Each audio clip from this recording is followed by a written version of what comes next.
interview other writers, and we talk about mental health from their personal journeys. If you have not already hit that like and subscribe button, go ahead, do that now so that you never miss an episode. Hello, everyone. How are we today? I'm well. I hope everybody else is well. So today with us, we've got Dr. V. Hello. Hello, thanks for having me. I have to say, I love how curly and flouncy your hair is. Thank you. Thank Yeah, mine doesn't flounce at all. It's you. just, but that's okay because it's getting long now, and I've been waiting for that. And my Nice. husband keeps saying, "Well, come this summer, you're just gonna chop it off like you always do." And I said, "No, no, I won't. We'll see. I just have to make sure that I prove him wrong. That's really all." Yeah. So tell us a little bit about who is Dr. V. Yeah, so I'm Dr. Victoria Mattingly, and people call me Dr. V, which I love. I'm an organizational psychologist. I have my PhD in organizational psychology, meaning I was trained to use data and science to improve the human experience at work. So just trying to like make life at work better for humans. And I've owned my own company the last 5.5 years called Mattingly Solutions, and we focused primarily on workplace inclusion, although I am doing more keynotes now as things have turned an ugly corner with diversity, equity, and inclusion. And what else about me? I'm from Pittsburgh. I live in Pittsburgh. I have a husband and a son, and I also am a mental health warrior. So I've struggled with mental health, mental illness since my early 20s, and learning how to live and work with mental illness. And I started speaking on the topic to give tools and, just motivation to people in the workplace to be better allies or self advocates for mental health. So I'm a huge advocate for mental health awareness and resources. So that's a little bit about me. I love it, especially that whole mental health thing, because that's why we're all here. How old's your kid? I'm being nosy now. He's 10, which is wild because I still see him Double digits. a little baby, but he is almost as tall as me. Oh So my gosh, I know. mhm. My baby turned 18 last year, and I'm like, oh my gosh, but you were little. I remember this. To get so big so fast. But I mean, it is good that they grow up. I guess sort of sometimes, but every so often I look at another baby. I'm like, oh, baby fever, and my husband's like, no, and I'm like, obviously not, but like, oh, so cute. So instead, we just fill our lives with puppies and kitties, and life is good. Love it. Um, so, I mean, you've talked about you already opened that door, mental health. And like I said, that's what we're here for. So, what have you been dealing with throughout your life? Yeah, so in my early 20s, looking back, I think even in high school as well, like junior, senior year of It's high amazing what school. happens when we look back in Yeah, yeah. retrospect. I struggled so much with depression. Like when it was bad, I couldn't even get myself to go to class, and I was in college. It was it was really debilitating. And then in 2008, I had my first manic episode, and I was like, oh, I'm not just depressed, I'm bipolar, right? I have bipolar. So And at that so time, like, did you know what those words were at the time? I did because bipolar runs in my family, and I Oh. was a psych major as an undergrad, so I learned about mental illness, mental health, as an undergrad. So I did know the words, I did know the signs, so I was able to identify it pretty quickly, and Okay. I was able to stay working and not spend all my money and make bad decisions. Like I Good, was good. in check of it, which was great. Um, but yeah, I've been dealing with that since early adulthood. Okay. So, like you had mentioned, I dealt with it as a teenager, which is probably quite likely. Mhm. Um, but it really presents itself that early adulthood, and that's when they're able to diagnose. But how were you feeling as a teenager? Was it mostly on the depression side, or what was going on there? It was mostly on the depression side. My natural personality is really like upbeat and cheery and energetic. So like, I don't think I really had any mania as a teenager. I think I just dealt with a lot of depression. Mm-hmm. And as a teenager, how did you deal with it? I threw myself into social activities. So I was in every, Okay. like, you know how like they have the spring concert? I was in every single act aside from the male Oh chorus. my I was in every gosh. single act, all the bands, all the choruses, like all of it. So I just stayed super busy. I worked. I had a job at like really, I was 15 when I got my first job.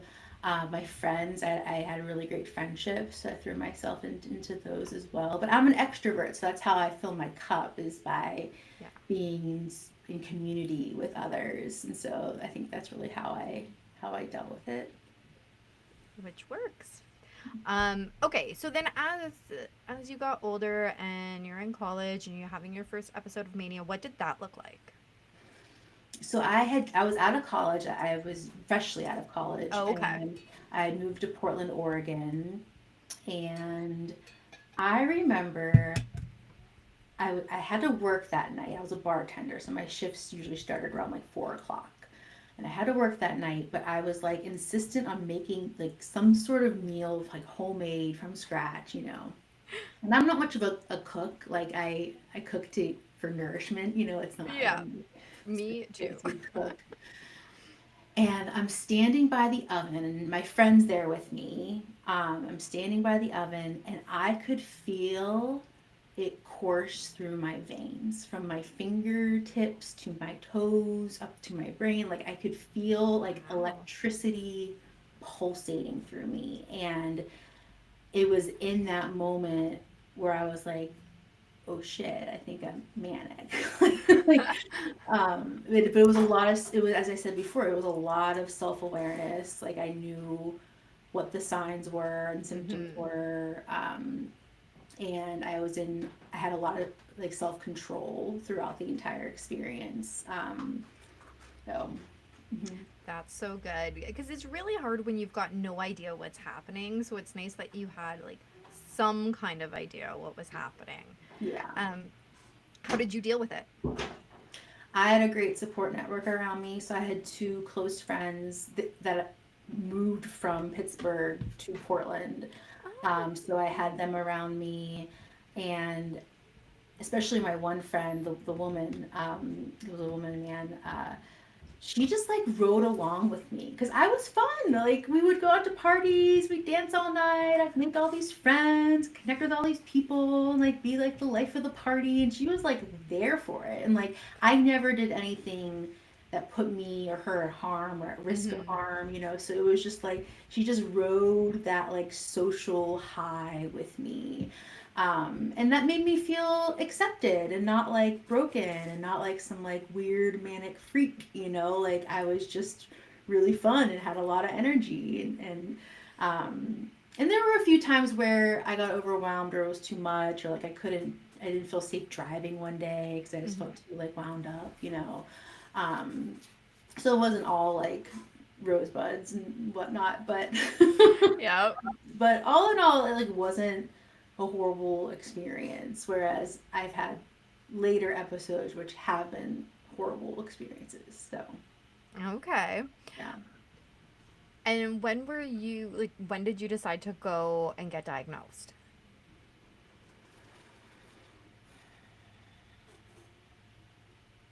it had to have been shortly after that. So probably 2008 still. Mm-hmm. Mhm. And then from the diagnosis, how did things keep going? Like tell me the story. So like most like a lot of people with bipolar, after the manic episode, I crashed hard and had like a horrible depressive episode. Um, so I sought help then to get the diagnosis and get on meds to be able to help manage that. Mm-hmm. And I knew I couldn't just be on an antidepressant because that Yeah. spikes mania. So you have to. It's a lot more tricky when it comes to medicating people with bipolar. Um, I I've struggled with depression far more in my life Like, I would say if it was a pie chart, it's 95% depression, 5% mania. I Okay. think that's a misconception about bipolar, is that it's like it's just like a steady up and down. It's I like, think no, so. like If there's this like, well, if you have a mania, then you have a depression, then you have a mania, like a 50-50% split. But that's not how it is at all. yeah. It really depends on the individual. And so I've yeah, that 2008, and what is it, 25 now? So it's, oh my gosh, like Been a bit. 16 years or something. And A bit. that's wild, 17 years.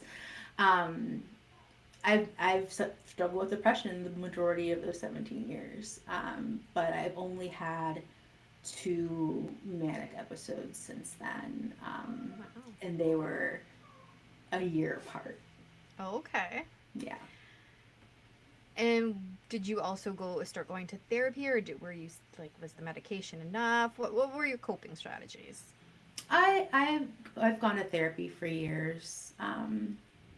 Like how it is, like sometimes you get really good therapists, sometimes they're just okay, and it's Yeah. like hard to find new ones and all that. So, but I think talk therapy, and the research shows talk therapy and medication is like the best combination of treatment for bipolar.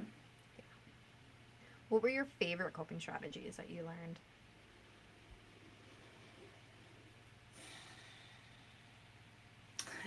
So it wasn't the best because like my husband and son do not like loud music, but music for me was so comforting because especially like I have a playlist, it's just like the same 500 songs on repeat, and like it's so comforting for me to have that. And so if I ever needed loud music again, I think I would use my earbuds to like inspire my family. um, Walking was really helpful. um, Finding a creative outlet, I think, is really important. I could be better at that. I've tried learning piano, and like I write a lot for work, so I don't think I would do that as a hobby. But like I need to find a hobby. Um, Well, maybe art then. maybe, yeah. So I think, yeah, those are some top coping strategies. Love that.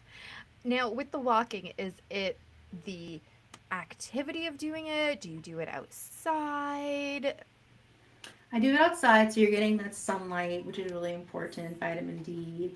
Um, it's more mindful because I'm like looking around and like trying to Hmm. observe the world around me. I'm not looking at a screen, which I love because I'm almost always looking at a screen, which is Yeah. like not ideal. And I think just having like the fresh air, and then of course the actual like moving your body, because I Yeah. work at a computer and I don't move my body that much. So that's really Right. helpful as well, getting the exercise in. Okay. Yeah, exactly. I love combining the exercise with the nature part because it's just like it's double it's double dopamine time. Yeah. Okay, so you had mentioned that you had a pretty bad manic episode. What did that consist of? So it was after my dad died. So that was like the big trigger Yeah. that like launched me into it. Um, and I was like, I put my marriage on the line. I ended up in the hospital. I spent a bunch of money. Like, I did, it was so much more bigger than me that I wasn't able to be in control of it. Hmm. Um, and so I made bad decisions as a result. And then I had a second episode a year later, and that was even worse. And I put my business in a precarious situation. I like posted like a weird post to LinkedIn, and people thought I got like hacked, but it was me. Like I I almost like imploded my marriage, and I have the most amazing husband. He's been such a wonderful mental health ally for me, and like I say about it, like it took me standing on the edge of the cliff of my marriage to realize, oh my God, like I really want to be in this. Like I really want to be with this person. But at the time, like I was just like on a rampage. I was just ready to divorce him and be single. I got a luxury hotel, a luxury apartment downtown. Wow. Because I was convinced I was gonna make a bunch of money through my company and I could afford it and I deserved it because I'm a CEO and I deserve, badass accommodations. Like it was such a, and all, I did all that in a matter of like 3 or 4 weeks. Like it was Wow. such a whirlwind. And then I remember all at once, similar to the story about when I felt it coming on, like when I was Yeah. standing by the oven, I felt it all leave me at once Mm. whenever it was New Year's Eve and my husband and son were on their way downtown to have dinner with me in my apartment. And then we were gonna go out and they had like activities downtown for New Year's, like for families Yeah. and stuff. And I'm sitting there in my apartment and I'm like, my husband is bringing over dinner right now, and we're about to spend a night like as a family together, even though he and I are like not on good terms. I'm like, I want to be with this man. I want to be in this family. Like, I don't want Aw. to be in this apartment. I want to go home. And I was just like this instant feeling of like regret or just like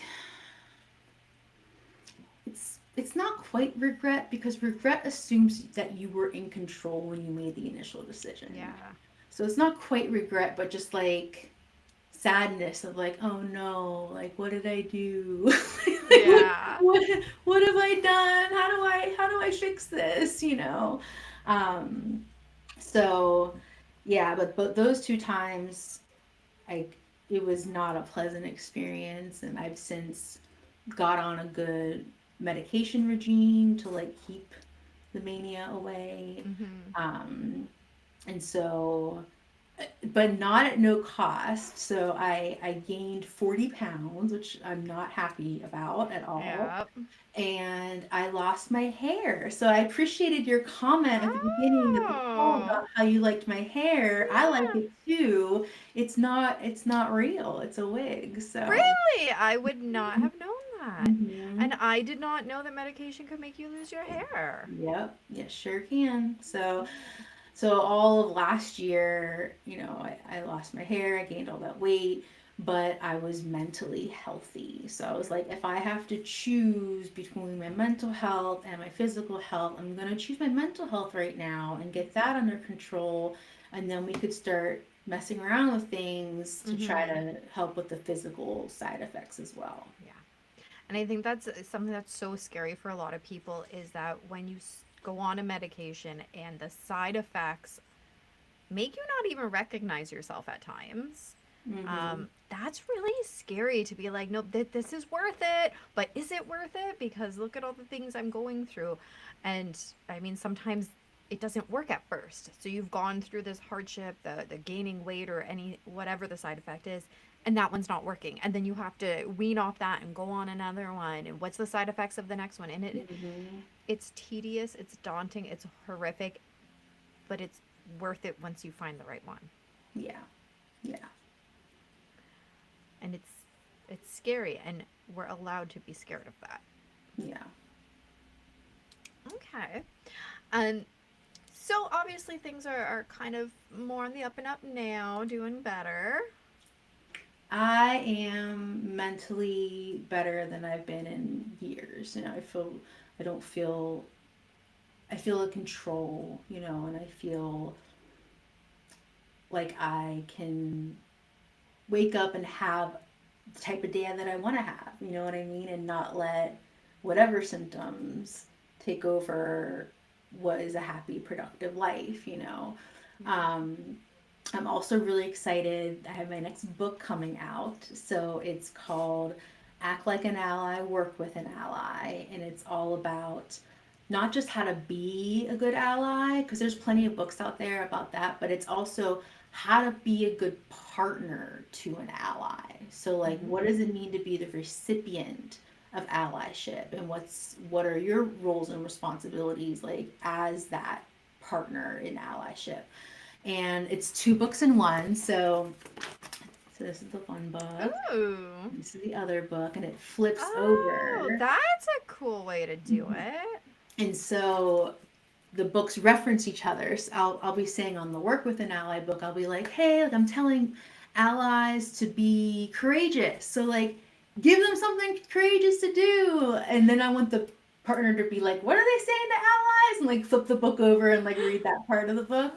Because Oh. the whole premise is that allyship done right should be a two-way partnership between an ally and a partner. You know, like you should not ally alone. Like that's where allies get it wrong is when they try helping, but they don't actually, you know, have a conversation with the individual or group that they're trying to serve.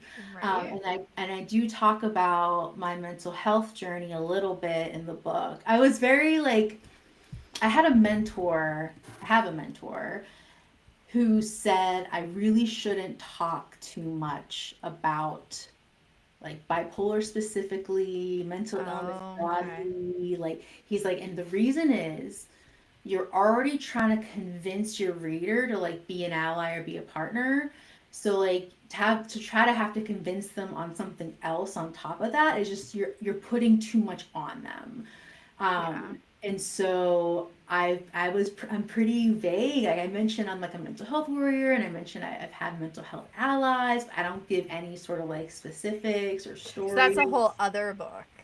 It's a whole other book. It's a whole other book. But even though on this podcast, this has been the most out I've ever been about Really? my mental illness. Yeah. Special. Love Hmm. that. That's why whenever anybody's like, "Hey, your podcast is interesting," I'm like, "Hey, you're gonna be talking personally. Like, I want to make sure you're cool with that. If that part of it is new to you, because yeah, I don't want to dig deeper than somebody wants to share, but I mean, we need to share. That's the purpose. Yeah. Um, okay, so tell everybody what because you've said ally and partner a whole bunch of times, but what would be your definition of an ally, and then your definition of a partner? So an ally is someone who uses their power or status to advocate and support someone who's different than them in some meaningful way. So, for example, men as allies for women, white al- or white allies for people of color, straight allies for the LGBTQ community. So like you're different. You don't belong to the same group, but you're still coming together across that difference.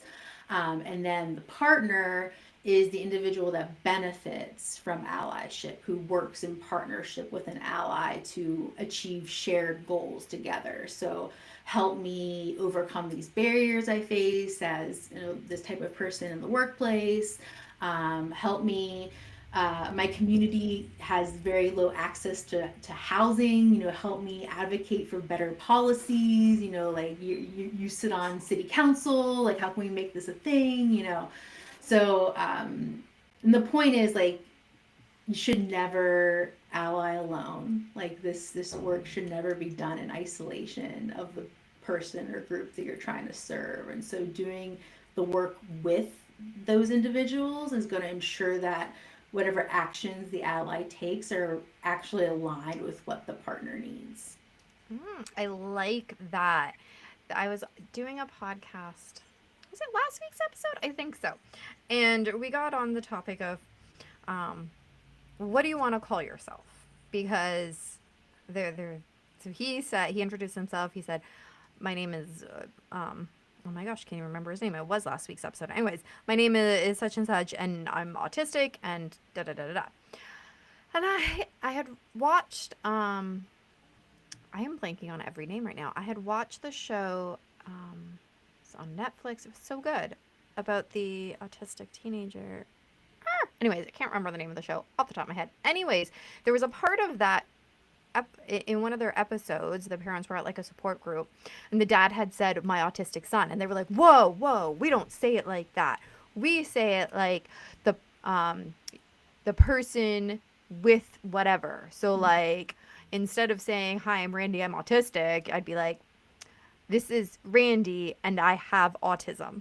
Mm-hmm. And so I asked him, "Well, what is your thoughts on this? Because you're clearly using, hey, I'm autistic. So what are your thoughts on this? He goes, whatever you want. Whatever makes you feel comfortable. I'm like, yes, that is the answer I was hoping for, because I am the same. Whatever makes you feel most comfortable. And so when you said that right there, coming together, working to the right benefit, talk to each other, that's the key. Don't assume that somebody doesn't want to be identified as, I'm just going to keep using autism because that relates to me and what I was just saying. Don't assume somebody is upset if they say, hey, I'm autistic. Like if you call them, oh, that person's autistic. For a lot of us, we don't care. So what? It's true, right? But if somebody is upset by that, then just go, hey, I didn't know. Sorry. How would you like me to refer to you? Like, Exactly. it's a learning experience. It's not something to be ashamed about or upset at somebody when they don't know. Yeah. So I love that you said it's coming together. It's talking to each other, because that is so important. You can't just be like, yeah, I'm an ally and I do this and I do that. It's like, have you ever actually talked to one of these people that you are, allying with, supposedly? Yeah. Have you talked to them? And shockingly, sometimes the answer is no. So is the book already out, or is that's what you're currently working on? The book comes out on August 5th, so a few months out. I have the final round of edits right now, and I have like less than 24 hours to pass it off to my graphic designer to start laying it out. So like this is like the final round of like actually tweaking the content, like from here on out, just like little tiny changes. Yeah. So that's really exciting. I wrote my dissertation on allyship, and that was back in like 2017. So I've been wanting to write this book for a really long time. My first book is called Inclusalytics, and it's all about data-driven diversity, equity, and inclusion. And it was written for people and organizations that want to take a more data-driven approach to their DEI work. That's not like a bestseller. Like that's not like a keynote speech kind of book. Like, and it did incredibly well. It sold over almost 5,000 copies worldwide. Like it's been purchased all over the world. It's been used in academic classrooms, like when they talk about either DEI or people analytics. So it's done incredibly well, and it was a self-published book. And so for it to be the typical self-published book, do you know how many copies in a lifetime a typical self-published book sells? Yeah, not a lot. I don't know the stat on it, but I know it's not a lot. Do you want to take a guess? No, it just makes me sad. Okay, the answer is 250. 250, which kind of makes sense, because that's like one's sphere of influence. Like if you add up all of your acquaintances, your colleagues, your friends, your family, it's probably around 250. Yeah, that's true. Yeah. But it's such a sad number, because I have read, I mean, I am an indie author, so obviously I want more. But like I have read some amazing books by indie authors, and it's like go support them, because we don't sell enough, and there's so much creativity out there. They're just do it. Stop buying the big names. Yeah. They've had their moment in the sun. No, if you like them, then read them, but give others a chance too. Yes. So where would we find both of, I'm gonna try and say the name of your book, but I know I'm gonna say it wrong. So Inclusalytics. You nailed it. There we go. On the second go around. You nailed it. Where do we get that? And then as your other one comes available in August, where are we getting that? So Inclusalytics you can get on Amazon. So if you just type in Inclusalytics, so imagine smushing inclusion and analytics together. So that's on Amazon. And then if you go to mattinglysolutions.com/allyship, that will take you to the landing page for the allyship book. And it's available for pre-order on Amazon, just the ebook. And I strongly recommend getting the actual paperback copy, because I was gonna say, because like for this one, like when you're flipping back and forth between the two, that would be hard on an ebook. Yeah, well, we're just not going to have the flippy on the ebook. It's Well, just going to exactly. be like So, two separate books. But that yeah, means the one book is going to like be before the other, and that's not what right? we're going for. Yeah. Um, but we'll have eventually. I want to have pre-sales for paperback, but August 5th is when it's coming out. So Oh my gosh, that's so soon. I'm excited. And where are people going to follow you? You can follow me on LinkedIn. I'm really active on LinkedIn. So Victoria Mattingly, PhD. You can also join my newsletter. So at mattinglysolutions.com. I have a newsletter. I try to post weekly. And I also have a live stream podcast like this one that goes on my Facebook, LinkedIn, and YouTube. And it's called Better Humans at Work. But the newsletter recaps that week's episode. Nice. So yeah, those are some ways you can follow along. I put a lot of content out there, so Yeah, sounds yeah. like it. Mhm. Amazing. Well, thank you so much for coming on the show and sharing. And I'm so excited that that this was the first time you shared even more. So thank you. And good luck on getting those final edits done and sent out. I know that's always the most stressful part when it's like, oh, crunch time and gotta get it done. Thank you, thank you. And thank you everybody for watching. Make sure you hit the like and subscribe. Share the episode out. We always have great information that we need to share with everybody else. Part of being an ally. Look at that. Because we got to raise awareness to the next level. Not just be aware, but actually support each other in this. And remember, the only way to end the stigma of mental health is to speak openly and honestly. Bye.